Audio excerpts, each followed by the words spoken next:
We took these 3 updates, which themselves had gotten quite big, and put them together, and that became Beyond. One of the first things that we announced was virtual reality.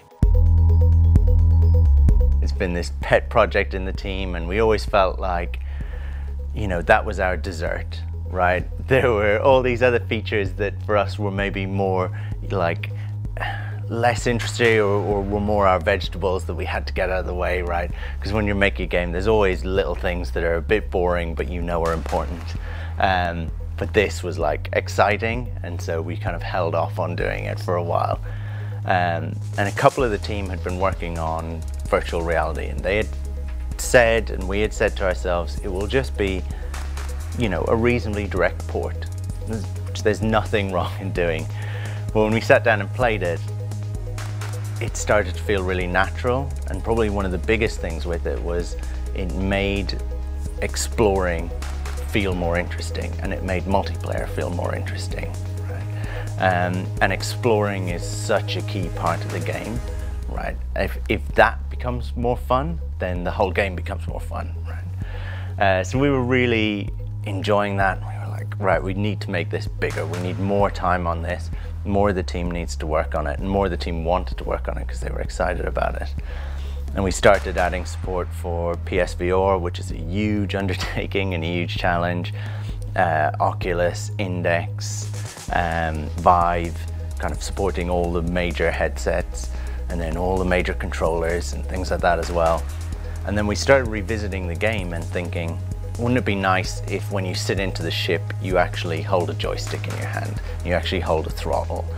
And then once we had done that, which felt really good, it's almost like, you know, when you start cleaning a little bit of a wall and then you realize how dirty the whole rest of the wall is, you're like, oh, now we've done that, we've got to make this work better and this work better. So No Man's Sky has a lot of different control schemes. It's got, you know, vehicles, it's got ships, it's got, you know, submarine, it's got a terrain manipulator, base building, planetary traversal, all of these kind of things. And we went back through each one of them and basically remade them from the ground up to work in VR, which was a really fun challenge. It was really fun to do, and we learned a lot doing it.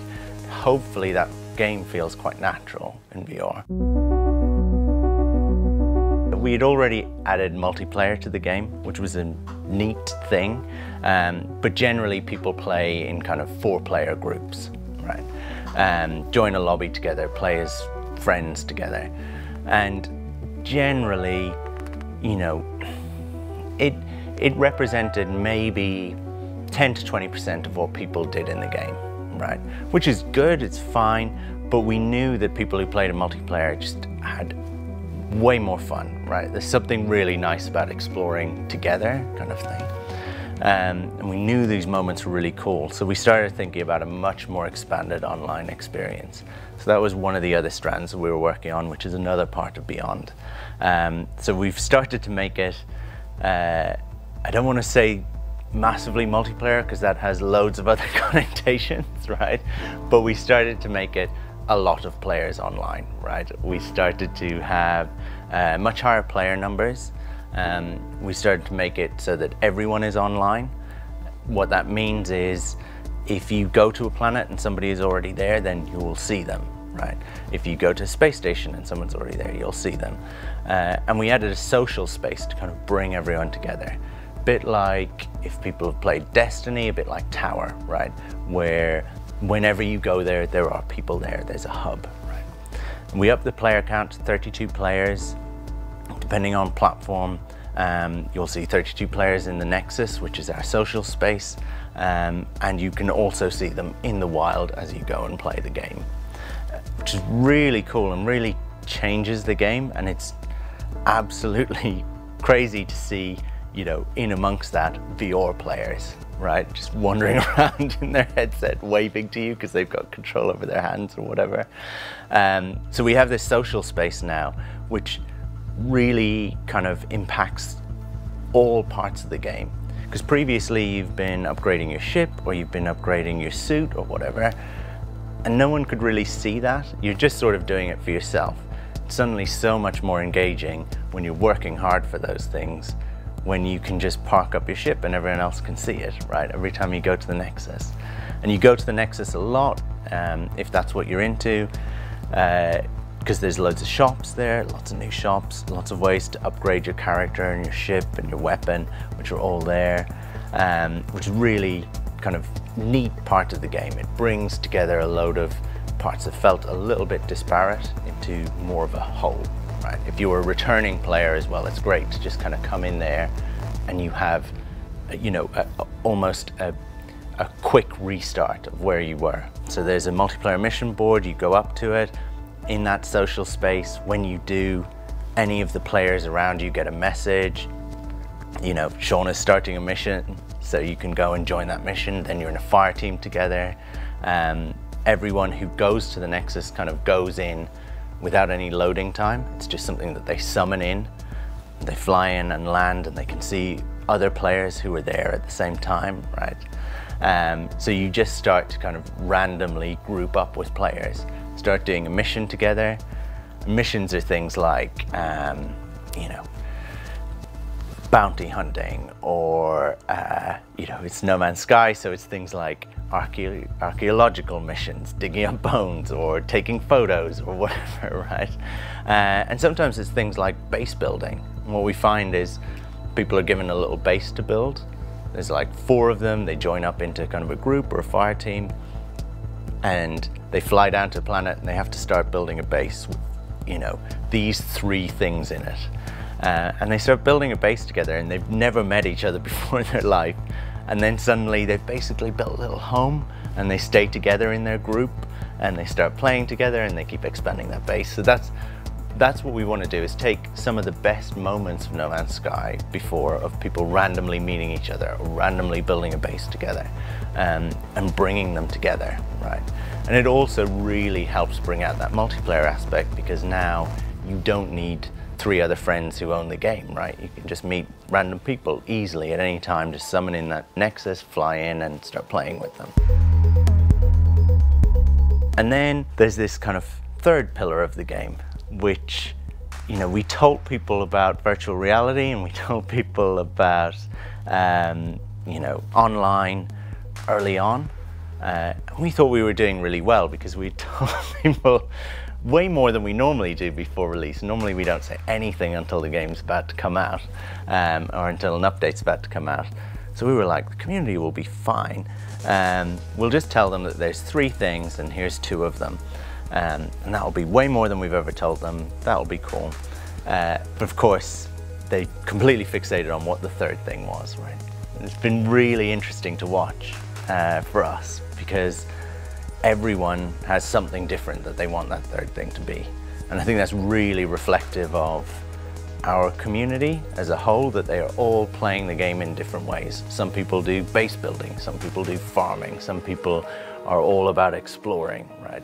And they often can't even understand each other. They're like, you spend all of your time doing missions? Who are you, you know? It's really fun to watch.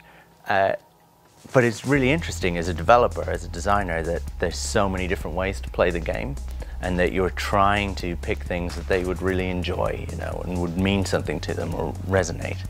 And that 3rd strand that we've been working on is actually to try and do that, right? Luckily, because if it was one feature, I don't think it would keep, you know, it would manage to satisfy people, because they play it in so many different ways.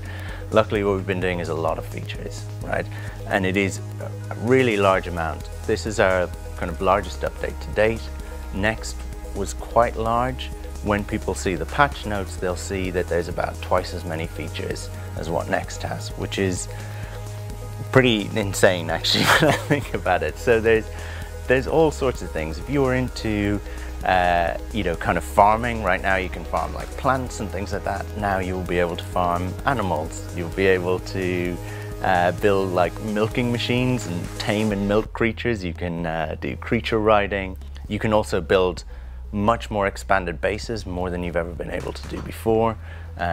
Bases that have much more creativity, so you can have electricity in them, you can have logic, so you can build little mini computers, or you could build your own little mad version of Rocket League or something like that, right? You can play in all these things multiplayer. And because we've expanded base building, actually a really cool thing is that from the social space, from the Nexus, you can share those things in the Nexus. And we will feature certain bases and stuff. So people can go to the Nexus and just see not just your ship and your loadout and how you look, but they can also see like the base you've built, which is really cool. That really makes you want to make that better. More things we've done to make base building deeper. We've added kind of industrial building parts, so people can build miners and extractors and batteries and solar panels and loads of things like that, which is a whole other way to play the game. It's basically just a huge raft of features. There's a new galactic map, new discovery page. For people who like exploring, there's a new alien word system. You can meet aliens now, NPCs kind of walking around on planets. You can meet them walking around on space stations. They've got new quests and stuff. So we want, for people who have played even 1,000 hours before, we want it to feel, you know, fresh and deeper for them. You know, that it's trying to bring as many of those disparate elements back together as one kind of cohesive whole, and each one feeling like it's valid, like it was there from day one. So that's why we're kind of calling that third pillar version 2.0. We're upping the version number to 2, and we're trying to wrap together so many updates from the last 3 years into one whole that we will continue to update from there, but it's a really important milestone for us.